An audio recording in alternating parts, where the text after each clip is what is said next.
Welcome to the Best Little Town Podcast, your go-to source for everything happening in the town of Bedford's local government.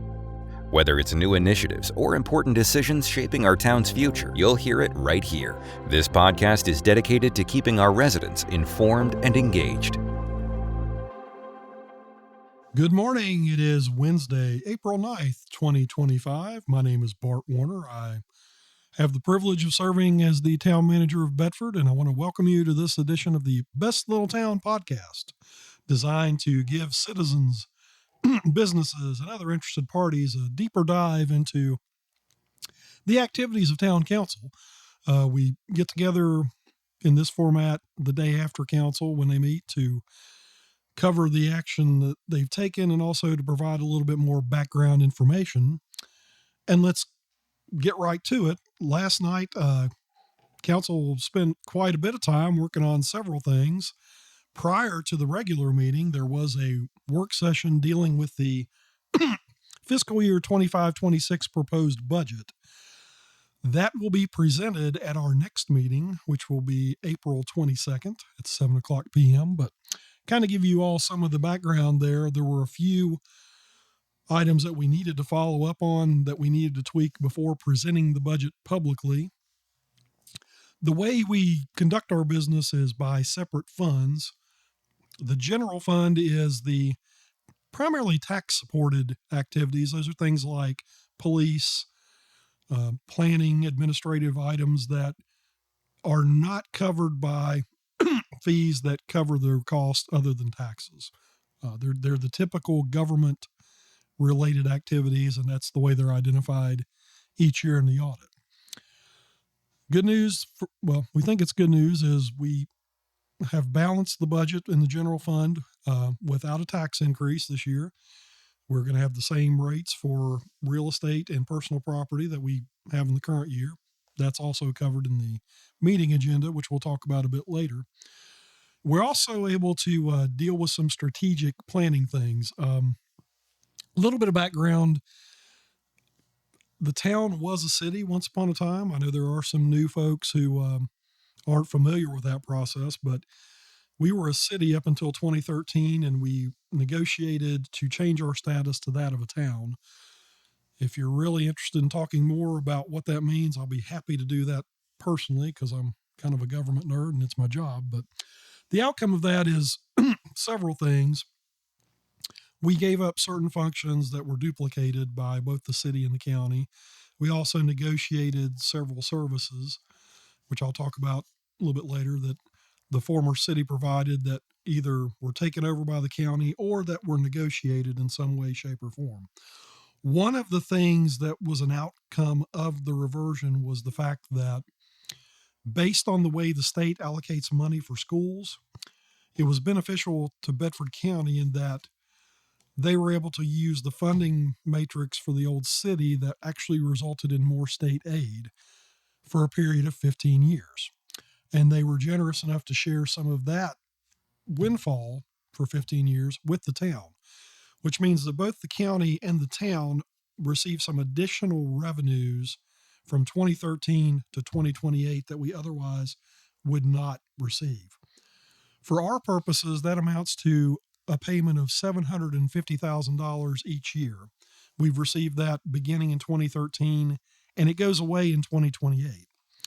And even though we're a couple of years away from that happening, we are taking steps to account for that loss of revenue that will happen in a couple of years. And the way in which we're doing that is kind of a five-fold plan. One is we are seeing some growth, new development, new construction. That does generate new revenue in the form of real estate and personal property taxes. And again, we'll mention this a little bit later, we're already seeing some benefits of that increase in assessment already, even though a lot of the residential development that has been approved isn't actually out of the ground yet. The second part of the plan for the $750,000 relates to realizing some economy and efficiencies in our operations. That means we're kind of changing the way we're doing things to reduce our costs. That means changes in service, elimination of some services, and reassignment of personnel. The next factor involved in that $750,000 figure is the fact that the town will be debt-free within 2 years. Currently, our debt payment is not terribly onerous. It's about $200,000 a year, but that will go off the books in a couple of years, which will help us account for the loss of that $750,000.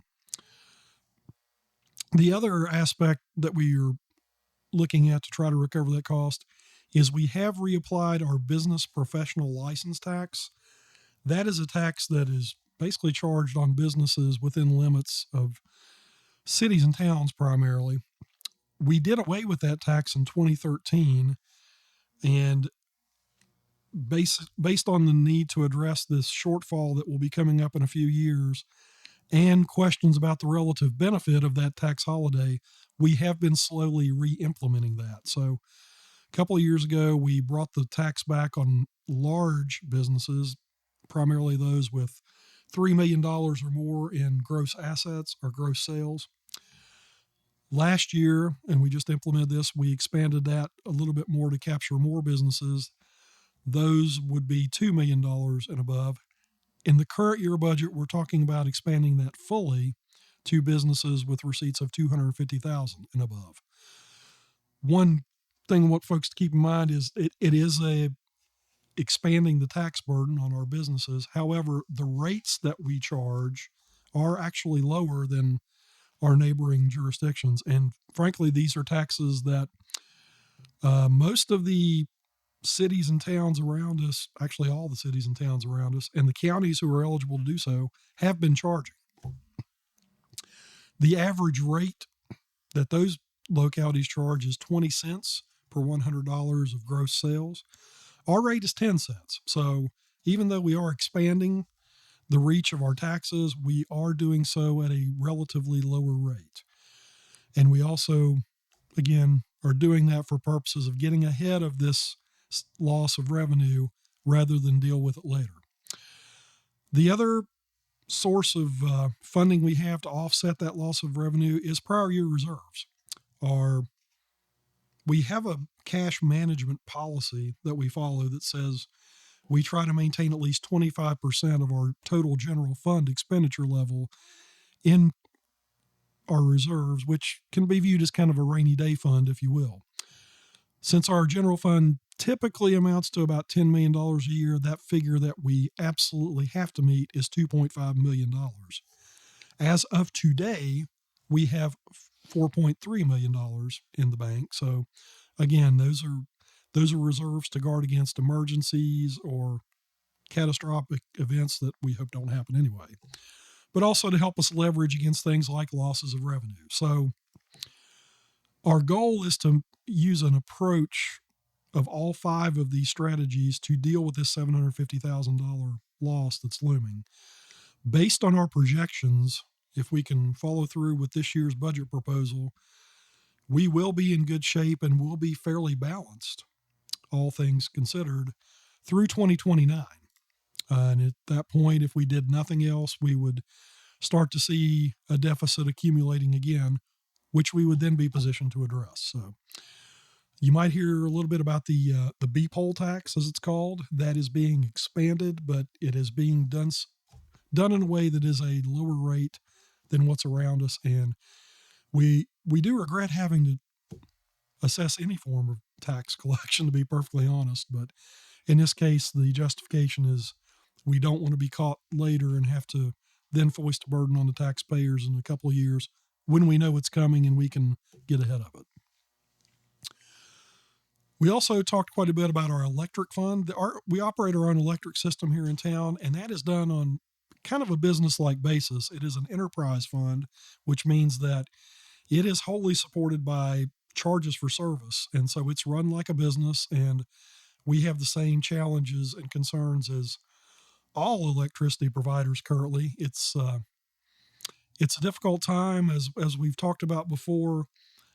Costs of electricity are going up. The primary reason for this is that the demand for electricity, particularly the way it's used with data centers and things like that, has far outpaced generation. Of course, there have been some regulatory changes dealing with the way power can be generated, but the long and the short of it is that we're not generating as much power as we need.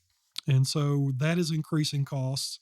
The fact that we're behind makes it difficult because putting any kind of generating facility into operation requires clearing the regulatory hurdles first and then actually constructing things. So there's some lead time there.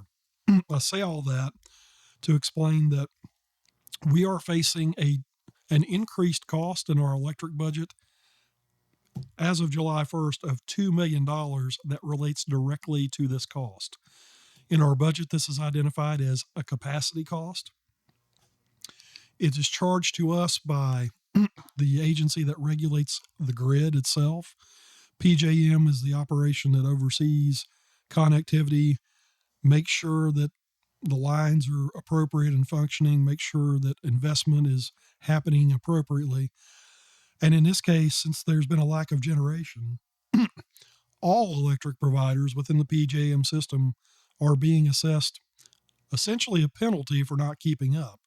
The idea is that contributing more money to the pool of available resources will encourage development of more generating capacity.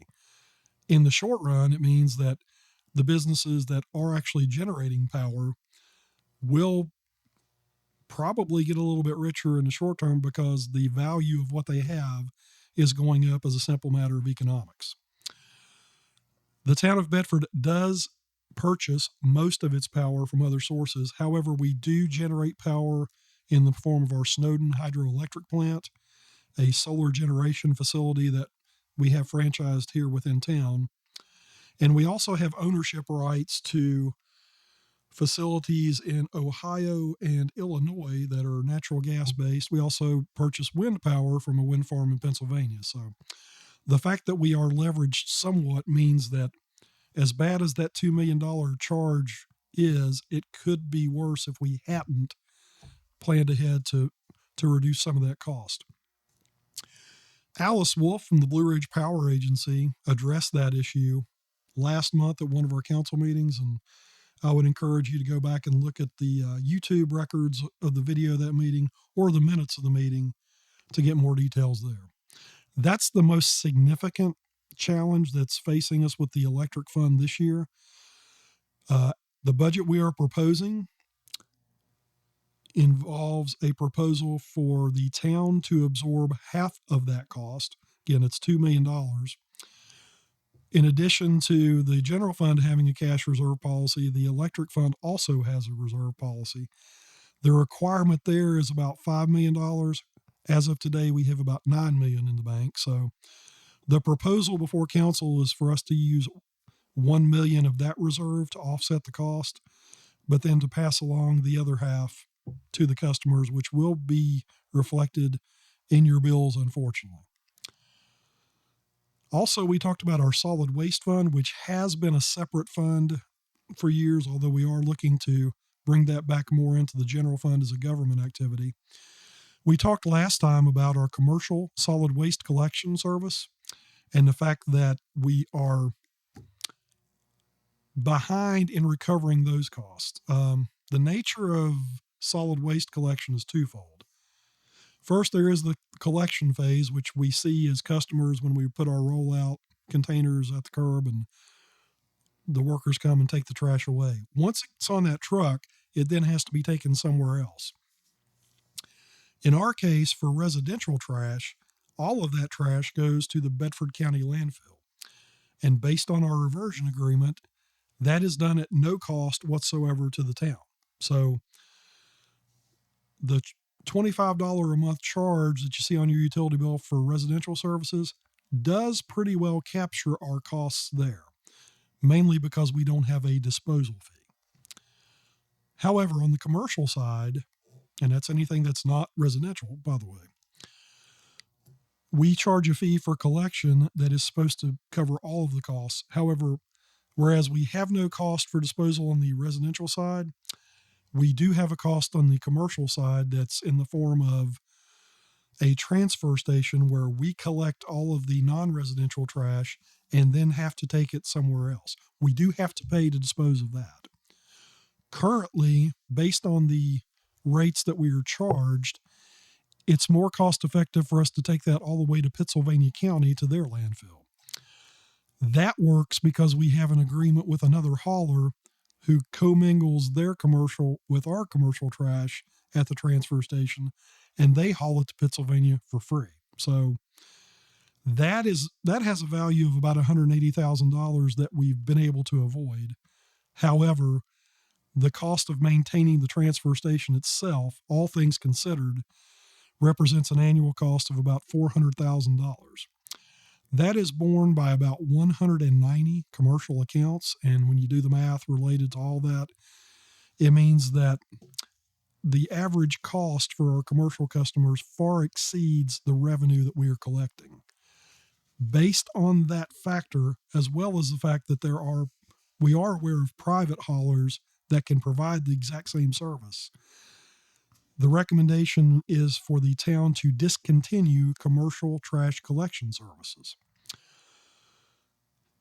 There was discussion at last council meeting about contracting that out, but in talking to our attorneys and looking at the structure of that, contracting out does not absolve us of our need to operate the transfer station, which again is the long-term goal of eliminating at least $200,000 and possibly $400,000 of costs. Simply put, we talked about this at the work session last night. For the town to continue in the commercial trash collection service, in addition to the cost of the transfer station itself, we're aware of an issue with the scale associated with that needs to be repaired at a cost of upwards of $200,000. The town would have to significantly increase the solid waste fees it charges to all customers in order to balance that cost.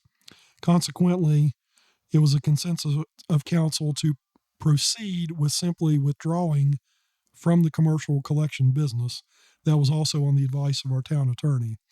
We will be sending out letters to all of our commercial customers explaining the rationale and the purpose. And also, we cannot recommend specific companies based on procurement laws and other competition rules that we have to abide by. But we are aware of private haulers such as Bays Brothers, Republic, and Waste Management, just to cite a few examples, who may be able to pick up that service. Again, council started at 5:30 p.m. talking about those matters. They worked right up till a few minutes before the regular meeting, and we did get the guidance we needed to present the fiscal year 25-26 budget, which we will do in detail at our next regular meeting on April 22nd. So that was the work that council did before their regularly scheduled meeting. Last night's regular meeting began at 7 o'clock p.m., and we had a very robust agenda last night. Finally getting to that, I'm just going to kind of go through it as it's listed. Of course, the first item is approval of our minutes. We record all of the minutes of all of our meetings. For the public meetings, such as regular council meetings, we always record those by video. We broadcast those live, and they're available to review later. For things like committee meetings and work sessions, we do not do a live video or recorded video of those. However, we do record minutes, and those are also available because they're public meetings. I'll speak more about that in just a minute. Once the minutes were approved from our previous meetings, it was time for my report. I touched on a few items last night, one of which was the fact that people probably noticed some very beautiful works of art on our downtown light poles last month.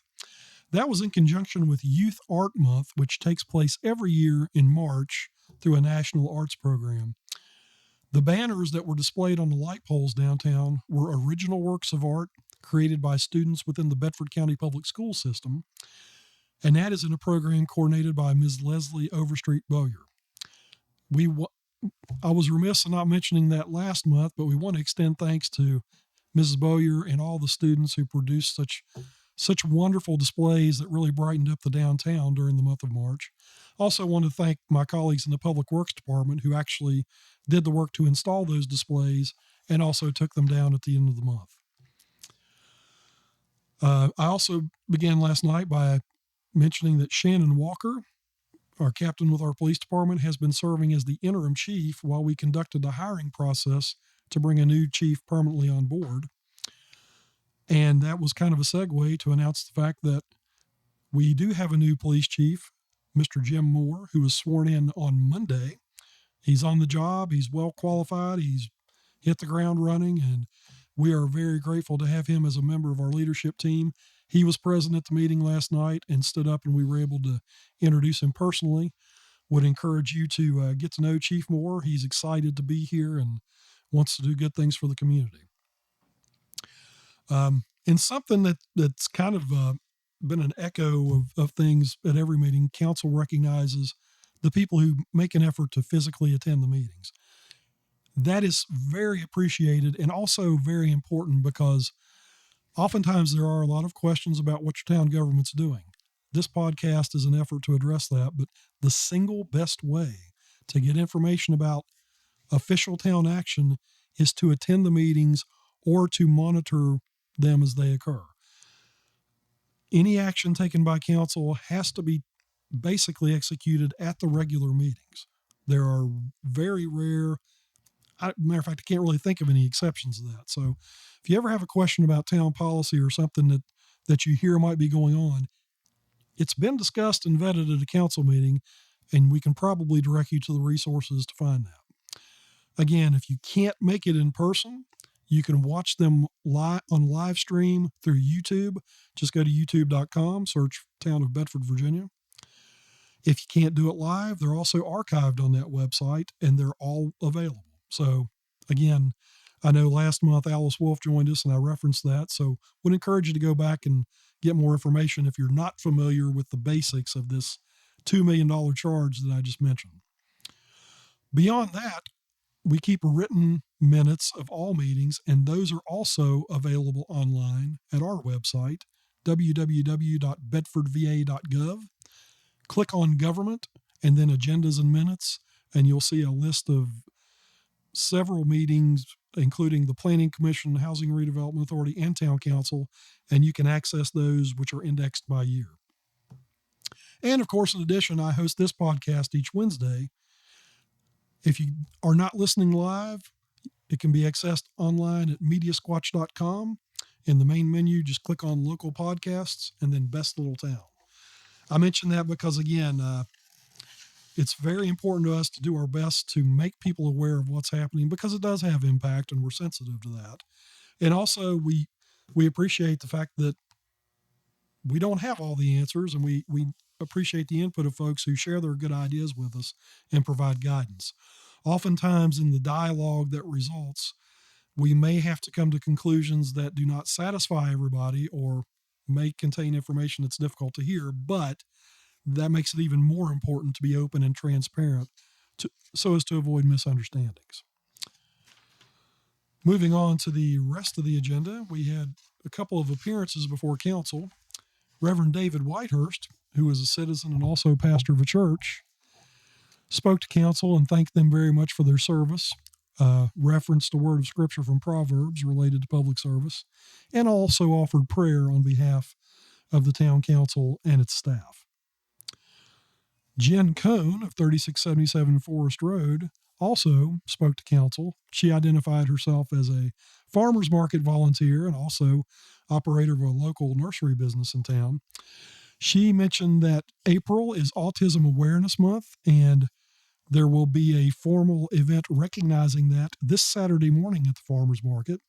And Ms. Cohn's son, Max, is going to be prominently featured in that. Max is a young man who is autistic, but is very active in our community. And actually, he appeared before council about a month or so ago to note that he is currently undertaking an initiative personally to conduct random acts of kindness throughout the community. And we've seen some evidence of that already. And if you see Max with some flowers in his hand, that's what he's doing. So we appreciated Jen mentioning that, and also the attention to Autism Awareness Month this month in April. Council comments, they went around the dais, beginning with Councilman Dave Foster, who thanked everyone for coming out and welcomed Chief Moore to the staff. Councilman Dwight Evans echoed those sentiments and also thanked Reverend Whitehurst for his prayer. Vice Mayor Updike echoed all three sentiments expressed by the prior gentleman. Councilman Stacey Haley also expressed his appreciation for everyone who came out and also thanked staff for their efforts in general and also the excellent work they're doing with the spring cleanup efforts. Councilman Todd Foreman echoed those sentiments, particularly the spring cleanup staff effort, and also expressed his personal appreciation to Captain Walker for serving as an interim and personally welcomed Chief Jim Moore. Councilman Jay Ippolito expressed his appreciation for Chief Moore joining our staff. And I can't read my own handwriting, but Jay also mentioned some efforts by staff and just his general appreciation for the community. Mayor Stanley, in his comments, also welcomed Chief Moore and noted that he participated in the opening day ceremony for baseball this past Saturday. I don't know if it was part of that. I'm looking at my notes. He also had an encounter with Amherst Mayor Dwayne Tuggle and expressed that he is forming a relationship with him, which is good. Those relationships with other people in similar positions in local government are beneficial for so many reasons, not just for fellowship and support, but they do lead to collaborative efforts, and we have several of those throughout the region and beyond.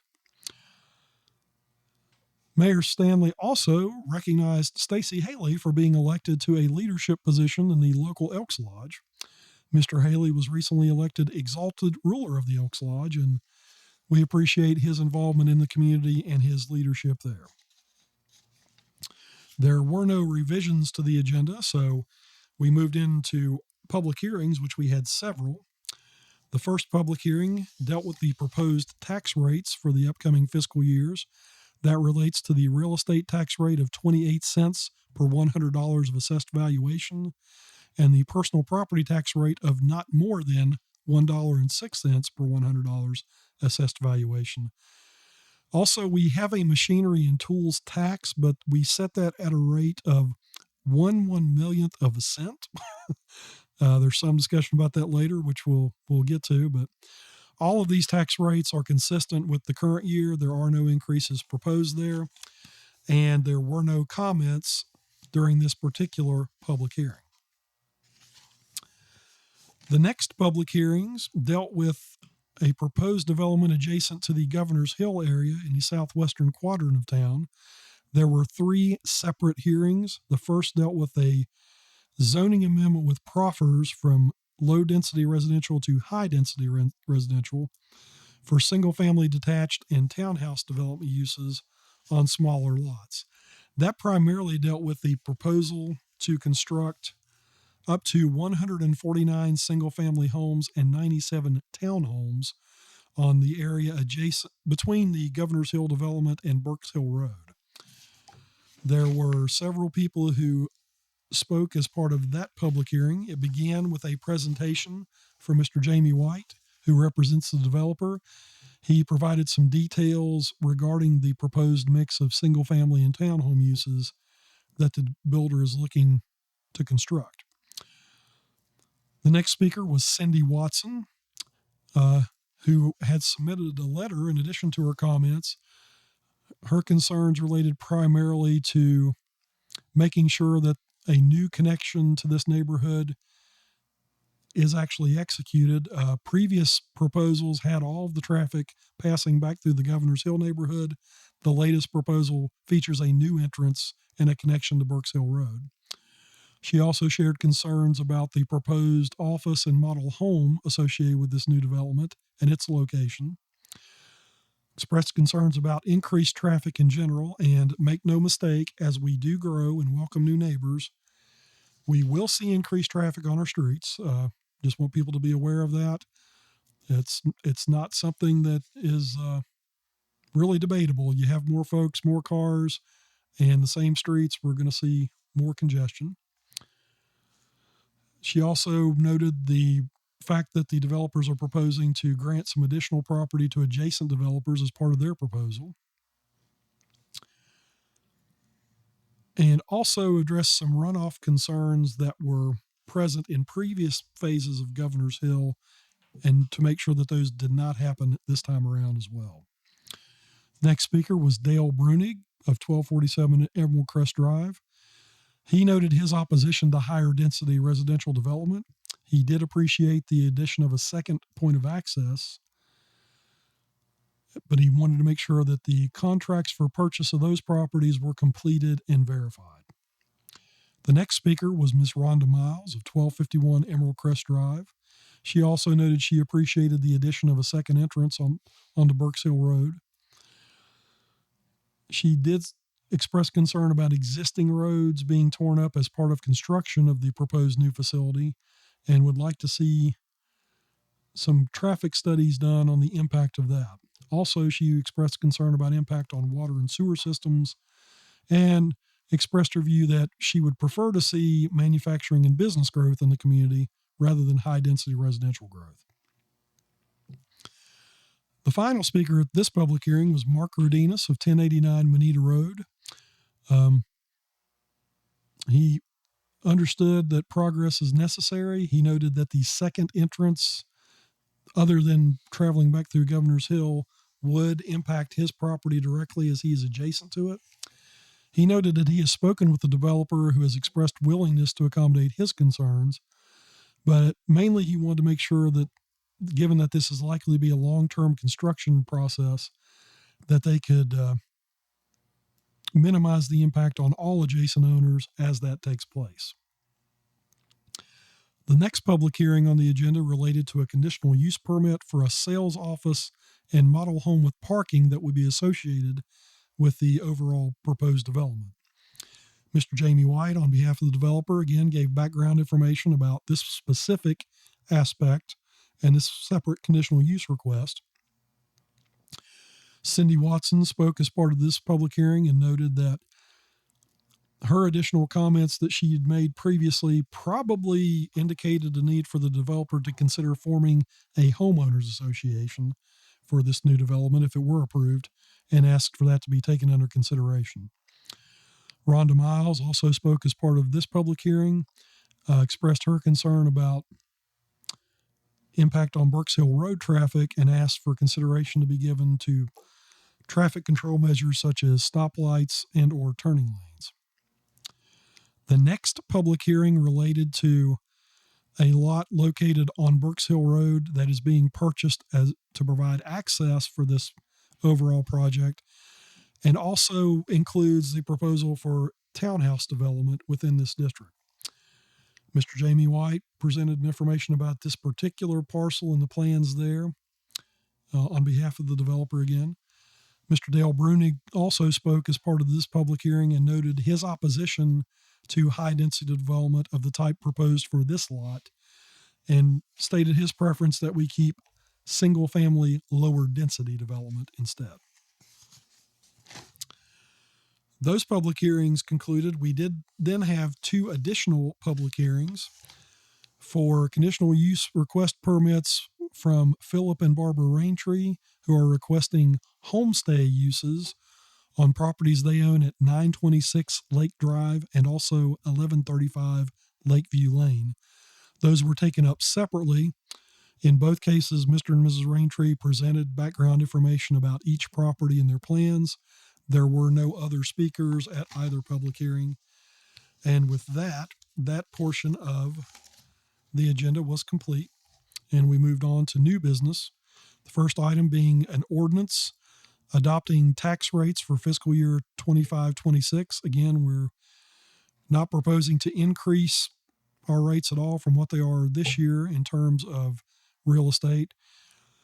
Town Council, on a motion by Stacy Haley, seconded by Todd Foreman, voted unanimously to adopt the ordinance establishing the real estate tax rate for fiscal year 25-26 at 28 cents per $100 of assessed valuation. The next item of new business dealt with the personal property tax.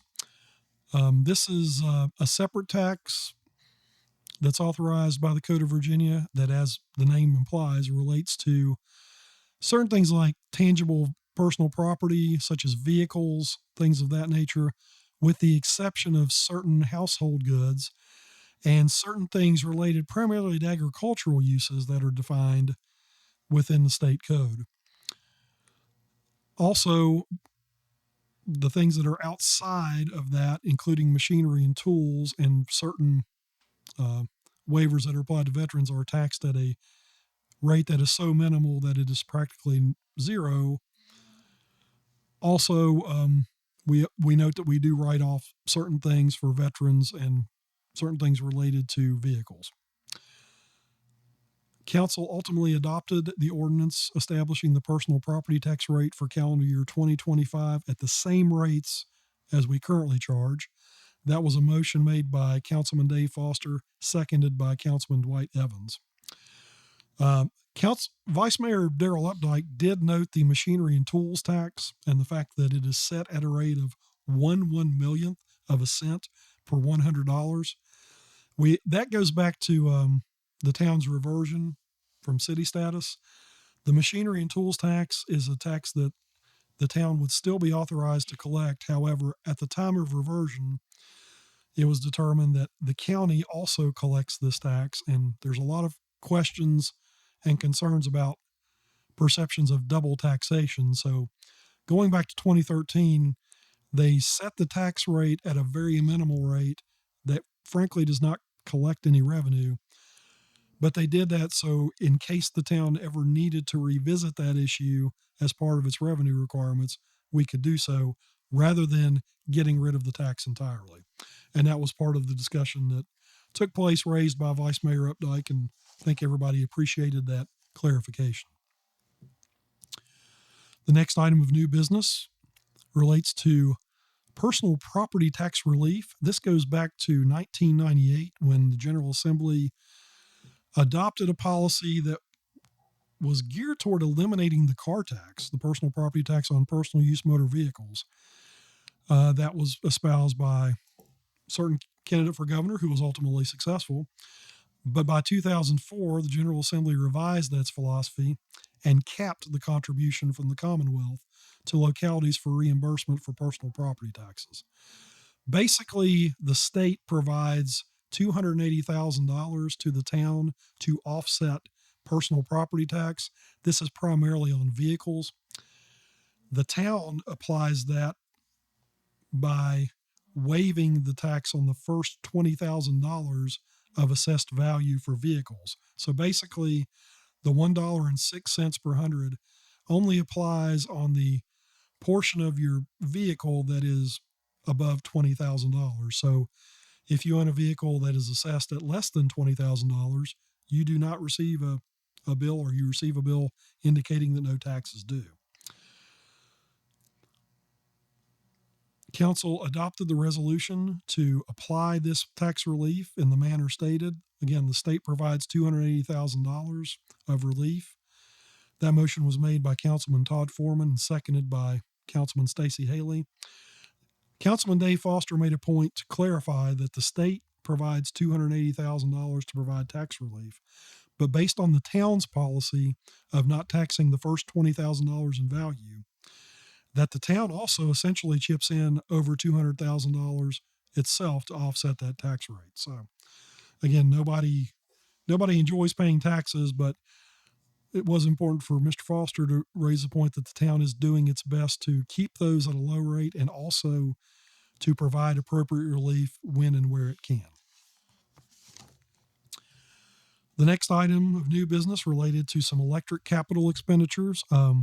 This relates to several items. We are approaching the end of our fiscal year, which runs from July 1st to June 30th. Based on the way the current budget is structured, anytime the electric department has to expend money for capital, they do need to get this kind of permission from council. Last night's request totaled about $350,000. It involved switch replacements at various locations throughout the electric system, acquisition of commercial meters, integration of outage sensors into the SCADA system, underground circuit replacements, and internal fiber system extension to the Snowden hydroelectric plant. Again, these are all primarily operational things, but they kind of carry a high cost given the nature of the business. And the electric department did request to expend the remainder of the money set aside for these in the current fiscal year. On a motion made by Councilman Haley and seconded by Councilman Foster, this item was also unanimously approved by council. The next item of new business was the rezoning that would be necessary for the proposed development adjacent to the Governor's Hill development. Again, we're talking about 149 single-family homes and 97 townhomes that could be constructed, as well as several proffers related to an additional access point, and as well as other items meant to address infrastructure and traffic impacts there. There was quite a bit of discussion about that. I'm not going to attempt to recap all of it. Again, I'd encourage you to watch the video or consult the minutes when they're posted. Ultimately, on a motion by Councilman Stacey Haley, seconded by Vice Mayor Darrell Updike, council did vote unanimously to rezone the tax parcels to allow for the proposed development adjacent to Governor's Hill. The next item of new business related to a conditional use permit for a model home and office to be constructed in conjunction with the new development that was effectively approved by the previous item of new business. The Planning Commission had reviewed this and made a motion to recommend that use contingent on the rezoning, with conditions that the model home be moved to office lots closer to Burks Hill Road and away from the current Governor's Hill Road exit and entrance, and also that the hours of operation for the sales office would be limited to 8 a.m. to 5 p.m. and also by appointment only after 5 p.m.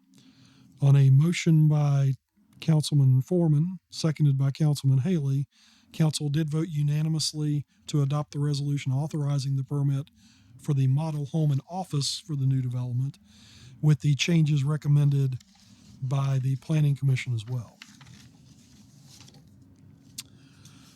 The next item of new business related to the parcel that is being constructed primarily to provide an additional access point to the new development that was approved.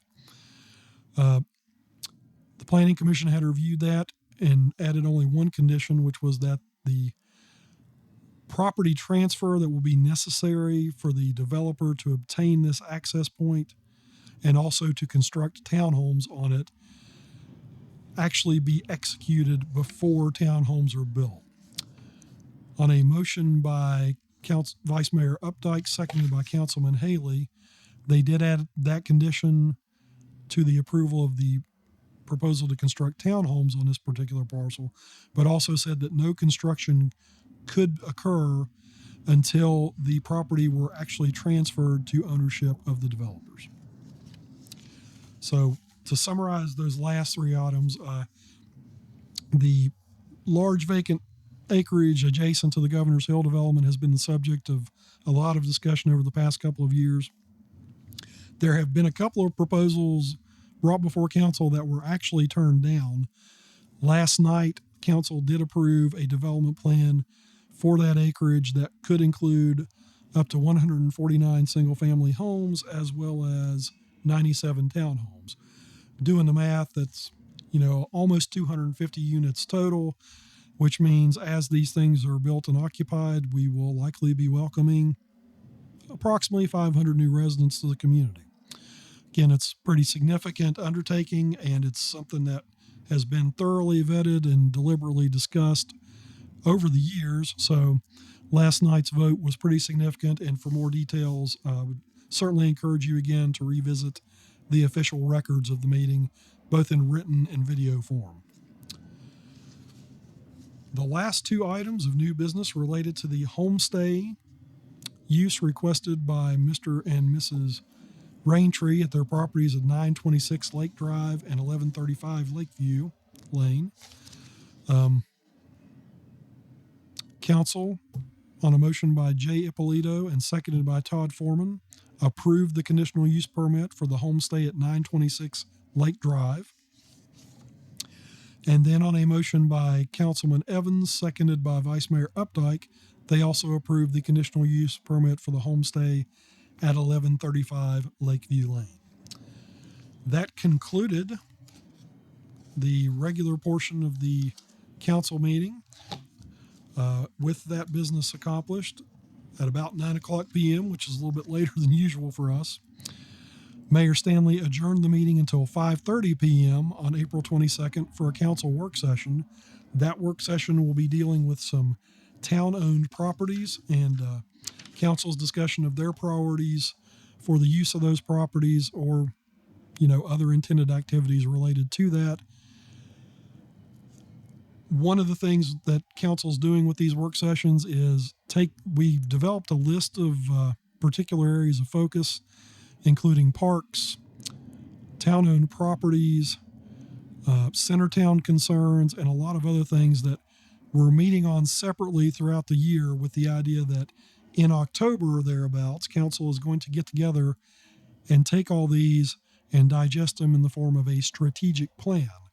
That's a process that's been identified as a real need for council for several years now, and there have been efforts to start that, but we're starting to refine that. And when you see the council's conducting these work sessions, understand that they're taking on a little bit extra burden than they signed on for, but the long-term purpose of that is to set priorities and define things and be clear about the progress and the plan for the town as it moves into the future.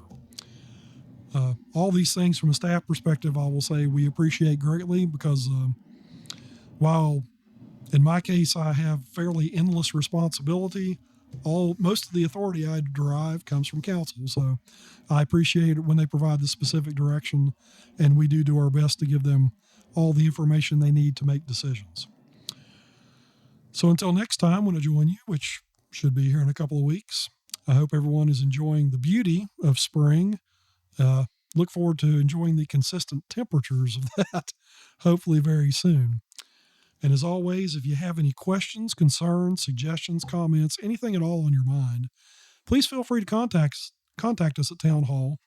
The main phone number there is 540-587-6001. Our business hours are Monday through Friday from 8:30 a.m. to 5 p.m.